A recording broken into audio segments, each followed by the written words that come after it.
네, 아, 잘 지내고 계시지요? 오늘은 이제 지난 시간에 이어서 9장 8절부터 26절까지의 말씀을 또 읽어 가려고 합니다. 행여나 아직 본문 안 보신 분들은 얼른 읽고 다시 오시면 되겠습니다.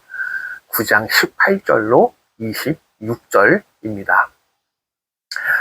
지난번 보았던 강의에서는 예수님의 가르침이 있었고요. 오늘 본문에서는 예수님의 이적을 행하는 장면이 나옵니다. 재미있는 건 크게 보면 한 가지의 이적이지만 가만히 읽어보면 두 가지의 이적, 두 가지의 기적 이야기가 한 군데 묶여 있습니다. 예수님께서 이제 한 관리의 죽은 딸을 살리러 가시는 길에 한 혈루증 앓는 여인이 치유되는 기적이 있었고요. 예수님이 목적하신 그 관리의 집에 도착하셔서 그 관리의 딸을 살리시는, 그러니까 결국 이렇게 두 가지 이야기가 한 이야기 속에 묶여 있습니다. 오늘 본문 18절의 시작이 예수께서 이 말씀을 하실 때에 라고 기록하는 것으로 미루어 볼 때 문맥상 아직 예수님께서 지난 시간에 보았듯이 이 가르침을 주시던 세리 마태의 집에서 아직 식사를 하고 계실 때였음을 짐작해 보게 됩니다. 그리고 아직 그 가르침이 식사하시면서 말씀을 나누고 있는 중인데 그 말씀이 끝나기도 전인데 또 다른 일이 동시에 일어나지요. 그래서 오늘 본문은 이후에 일어난 두 가지의 복합적인 기적 이야기를 하나로 묶어서 우리에게 전해줍니다. 굳이 그 숫자로 따지면 두 가지의 기적이 맞아요. 그런데 이 두 가지의 기적 이야기가 결국 한 가지 흐름 속에 들어와 있으니 예수님께서 산상설교를 마치신 후에 7번째 기적 이야기 이렇게 크게 묶어 보아도 크게 틀리지가 않을 겁니다. 그런데요, 아마 지금쯤 투덜대실지도 모르겠습니다. 아니, 알겠다고 한 가지 기적 이야기를 기록하면서 그 기적을 일으키러 가시는 길에 일어난 또 한 가지 기적 이야기, 그러니까 결국은 총 두 가지의 기적 이야기가 하나로 묶여서 예수님이 산상설교를 마치신 후에 크게 볼 때 7번째 기적 이야기가 된다는 그 이야기를 왜 이렇게 자꾸만 반복해서 말씀하시느냐, 아주 귀에 피나겠다 이러실지도 모르겠습니다. 그런데요, 굳이 이렇게 또 하고 또 하는 이유가 있겠지요. 그건 특별히 이 마태복음을 읽어가면서 이렇게 두 개의 기적이 하나로 결합되어 있는 본문을 읽을 때 우리가 어떻게 본문을 읽어야 될지를 알려주기 때문입니다. 즉, 처음 일어난 기적으로 두 번째 기적도 함께 이어서 해석하는 게 올바른 방법이기 때문입니다. 자, 예수님께서 아직 마태의 집에서 식사하고 계실 때에 한 관리가 와서 예수님께 요청을 합니다. 내 딸이 죽었으니 오셔서 그 몸에 손을 얹어 달라고 말입니다. 그러면 다시 살 수 있을 것이라는 강력한 요청이었습니다. 구약에서 하나님의 손이라고 한다면 그건 그분의 창조적이고 강력한 전능한 하나님의 능력을 의미하는 표현이기도 합니다. 그래서 구약 성경은 하나님의 손이 함께 한다는 표현을 자주 쓰기도 하지요.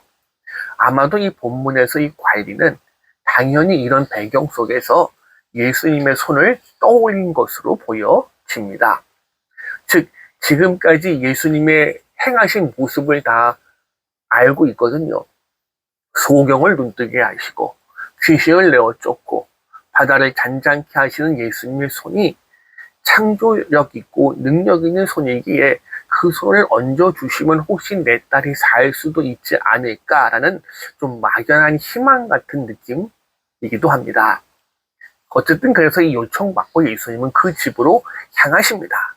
근데 그 와중에 12회를 혈루증으로 앓고 있던 여인이 예수님의 뒤로 와서 그 겉옷가를 만집니다.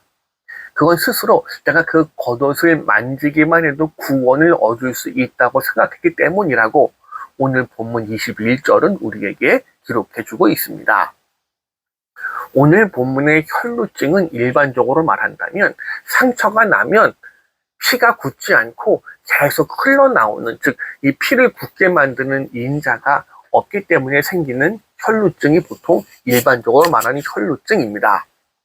하지만 특별히 이 여인의 경우에는 상처 때문에 흐르는 피가 아니고요. 이 계속되는 이 자궁의 출혈로 보시면 됩니다. 그런데 문제는 레위기 15장 25절은 율법으로 규정을 이렇게 합니다. 읽어드리지요.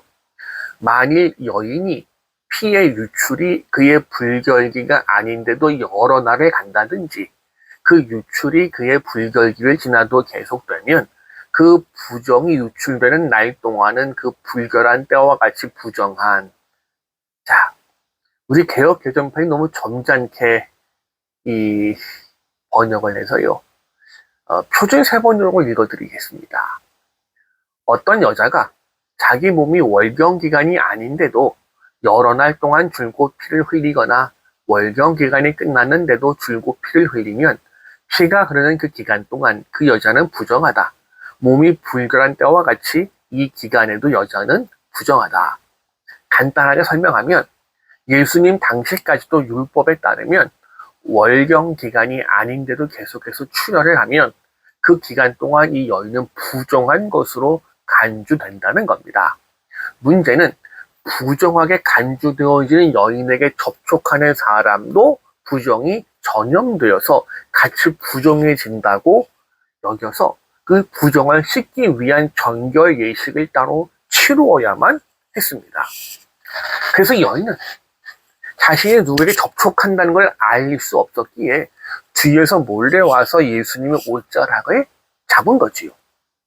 그런데 예수님은 이 일이 어떻게 일어났는지를 아셨고, 그래서 이 여인을 향해서 본문 22절의 기록처럼 내 믿음이 너를 구원하였다 라고 말씀을 하십니다. 우선 21절과 22절을 다시 한번 보지요. 이는 제 마음에 그 겉옷만 만져도 구원을 받겠다 함이라. 예수께서 돌이켜 그를 보시며 이르시되 딸아 안심하라. 내 믿음이 너를 구원하였다 하시니 여자가 그 즉시 구원을 받으니라. 여기 보면 21절과 22절 이 두 개의 절 속에 구원이라는 단어가 3번 등장합니다. 물론 여기서 말하는 구원은 우리가 흔히 이야기하는 구원, 즉 죄에서의 구원, 그러니까 하나님 나라의 백성이 되었다는 그런 의미에서의 구원이 아니고요. 병으로부터의 구원을 이야기합니다. 그리고 이 여인은 자신의 믿음으로 말미암아 병에서 치유가 됩니다. 어떻게 보면 예수님께서 길을 가시는 중에 우연찮게 예수님의 옷자락을 만진 여인이 혈루증이 낫게 되었다는 이 사건이 기록된 데에는 그 이유가 있겠지요. 이 성경에 기록되어 있으면 이유가 없을 리가 없잖아요.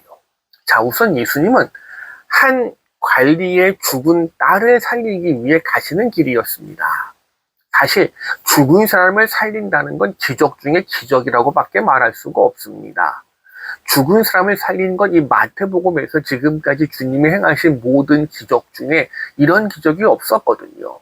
그래서 예수님 이 행적을 기록하면서 마태복음의 저자는 이 혈루증으로 앓는 여인을 고치시는 이야기를 예수님이 죽은 사람을 살리러 가시는 길에 맞추어서 배열을 해놓은 것으로 보여집니다. 우리가 본문을 읽을 때는 단순하게만 보면요, 주님이 또 하나의 기적을 베푸셨구나 간단히 생각합니다. 그러나 이 본문의 상황을 우리의 상황에서 단순하게 해석할 수 없습니다. 왜냐하면 이 마태복음이 기록된 원래의 목적은 2000년 전 기록될 때 이 성경이 2000년 뒤에도 읽히겠지라는 기대 속에 기록한 게 아니거든요. 그저 예수님이 돌아가신 후에 초대교회에서 예수님의 행적을 기억하고 그분의 말씀을 나누기 위해 쓰여진 게 애초의 기록 목적이었습니다. 자, 우선 이 여인이 얼마 동안 병을 앓았지요? 12회입니다. 이 열둘이라는 숫자, 유대적인 전통에서 많은 상징을 갖고 있는 숫자입니다. 다시 말하면 12회를 혈루증으로 알았다는 이야기는 도저히 치유될 수 없는 난치병을 앓고 있었다는 이야기입니다. 그리고 생각해보세요. 12회 동안 계속해서 이 피가 멈추지 않았다면 이 열에 살 날도 생각보다 많이 남지 않았다는 이야기가 되겠지요. 그런데 예수님 아무런 행동도 하지 않았지만 이 여인이 스스로의 믿음으로 다가와서 예수님의 옷자락을 만집니다. 자, 한번 지금까지 함께 읽어왔던 이 마태복음의 내용을 한번 되돌아보셔요. 물론 예수님의 기적은 그분의 말씀을 통해서 이루어져 왔습니다만은 이 여인의 자의적인 행동, 믿음만으로도 이 당시 사람들에게 저주받은 인생으로 여겨지고 죽을 날이 얼마 남지 않은 여인의 불치병이 치유가 되어버린 사건이 기록된 건 여기가 처음입니다. 이건요, 이 당시 유태인들 또는 이 마태복음을 읽던 초대교회 성도들에게는 지금까지 일어난 예수님의 기적 중에서 이런 기적이 없었어요. 그리고 이제 이 놀라운 사건이 죽은 사람을 살리기 위해 가는 도중에 일어난 사건이라는 사실은요, 이 마태복음을 자기들의 이 귀한 문서로 받아 읽던 초대교회 성도들에게는 이 정도의 능력이면 정말 죽은 사람도 살릴 수 있겠지 하는 기대를 하게 만드는 겁니다. 그러나 이 과정을 모르는 사람들, 즉 이미 이 예수님을 청하고 예수님과 함께 이 관리의 집으로 가던 사람들이 아니고 먼저 이 관리의 집에서 아이고 죽었구나 하면서 그 곁에서 피리 불고 떠드는 무리들의 입장에서 본다면 예수님이 갑자기 나타나서 물러가라, 이 소녀가 죽은 것이 아니라 잔다고 말할 땐 이게 무슨 헛소리야? 비웃는 건 당연한 결과였을 겁니다. 오늘 본문 23절을 보시면 피리 부는 자들과 떠드는 사람들이라는 말이 등장하는데요. 유대인들의 풍습 중에는 죽은 사람의 집, 즉 초상집에 가서는 시끌벅적해야 한다고 여기는 풍습이 있었습니다. 그래서 시끌벅적하게 만들기 위해서라도 일부러 그런 사람들을 돈으로 사는 게 오래전부터 풍습화되어져 있었습니다. 그건 우리가 역대하 35장 25절이나 전도서 12장 5절을 보시면 확인할 수가 있으실 겁니다. 그리고 이런 모습은 우리나라의 풍습과도 유사한 부분이 있지요. 우리나라에서도 한 50여 년 전까지만 해도 초상집 가면 곡하는 것만 전문으로 하는 사람이 배치되는 경우가 있지 않았습니까? 지금도 초상집 가면요, 상당한 집은 조용하면 안 된다고 일부러 시끌벅적하게 술 마시기도 하고요, 화투판 벌어지기도 하잖아요. 아직 시골 가면 그런 풍습이 남아 있어요. 자, 이 당시 유대인의 풍습도 비슷했습니다. 우리는 이 본문 23절 이하를 읽으면서 이 피리 부는 자들, 떠드는 사람들이 이 예수님의 말씀 비웃네 이 멍청한 것들 생각합니다. 왜요? 우리는 이미 알고 있거든요.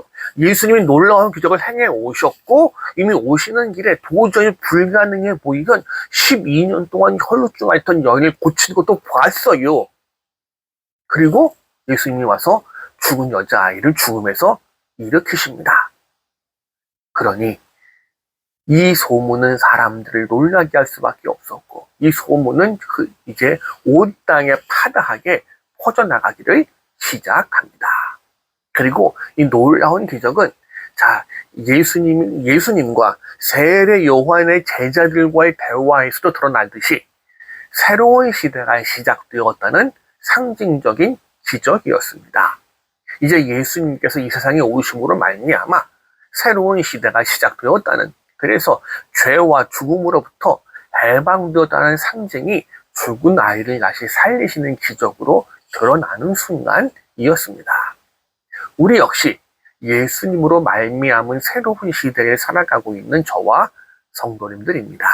그리고 예수님이 이 죽은 아이를 살리신 기적은 오늘날도 계속해서 이어집니다. 그건 성경에 이야기하듯이 죄 속에 빠져 죽었던 우리들이 예수님의 믿음으로 말미암아 죄의 문제가 해결되었고요. 새로운 생명을 얻은 그리스도인들이기 때문입니다. 그럼 이제 우리가 해야 할 일이 무엇입니까? 오늘 본문 마지막 부분에 기록하는 것처럼 죽은 아이가 살아났다는 소문이 온 땅에 퍼진 것처럼 이미 죄악 속에 죽었던 우리가 다시 살아나서 새로운 생명을 얻었다는, 구원받고 하나님의 자녀가 되어서 이미 하나님의 나라를 살아가고 있다는 이 놀라운 사건이 온 땅에 퍼지도록 하는 게 우리의 해야 될 일인 줄로 믿습니다. 원하기는요, 아직까지 죄악 중에 죽어있는 믿지 않는 우리의 가족들이나 내 이웃들에게 새로운 생명을 나누어주는 이 놀라운 일들을 감당해 나가는 일에 조금 더 우리의 마음을 내어줄 수 있으시기를 주님의 이름으로 부탁을 드립니다. 감사합니다.